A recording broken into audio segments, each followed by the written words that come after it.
Hadian baka Khasi Students Union kalada be kendu General Manager jongka Food Corporation of India UPN Singh.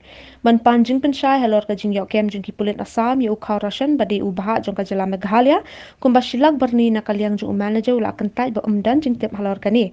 Namar ka FCI kalada pelai uni khaw shaka Directorate of Social Welfare.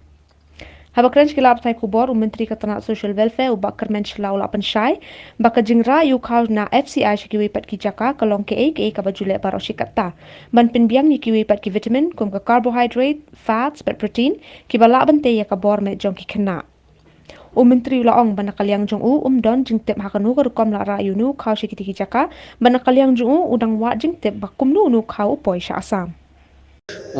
Actually, uneu khaw bungi yo no po FCI na banta jong kini ki angkan wadi.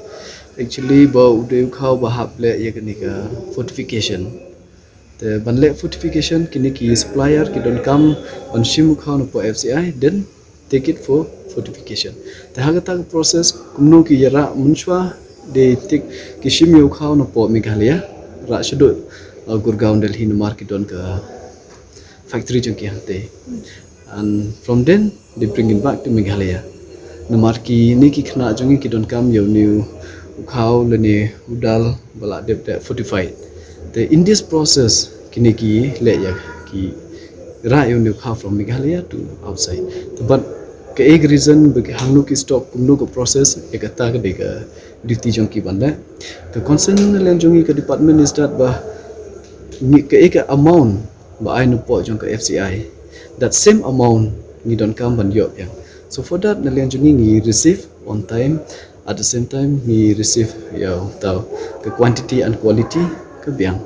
So belai kata ke proses kumno kami ya kata te nalian junga ngamla ban justify us no ngamla ban tip. Am nalian juga department jungi mentah ni lah ya persyang ban reach ya gitu ki supplier ban kenapa mungkin kin ayah ke clarification ba ke ega tu ke jingmi mar hadu mata officially na liang jong ki police lene na pa Assam kin pa ai ega jing tho shingi ringi ilong bagi kubor de ni chim action asper kitu ki kot kubor tu lai te na liang jong department kilaya persyaman wat kilat kan tiba ke ega daw ba kitu kubor kami and actually ne khaw bungimbam nu de normal mo khaw te hang ni don kam kani ko process ting ko fortification ni don ka ban yo ya ka proper amount of carbohydrates, proper amount of proteins, fats kat ki don kam jong ki na number nomor ki khna ki don kam ya kitu ban te bhah ka met. So for that we require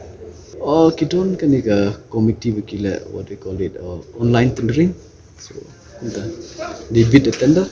So based on that manhakani ni ayah ke increase siki long ngidang penting show ya kini ki supplier nomor bah ngidang kini ka issues jong covid tamban sengi haple that no problem nalian jongir ngidon issues ya kata remita ngidang up shwa ya ke ka reply nalian jong ki but plus ngintip ya ka fax kalau dah ada isu kata ngiru nalian jong ngin I love you no ban shingkubu ya kini ka kamtam you no khaw jong ki khna mo ni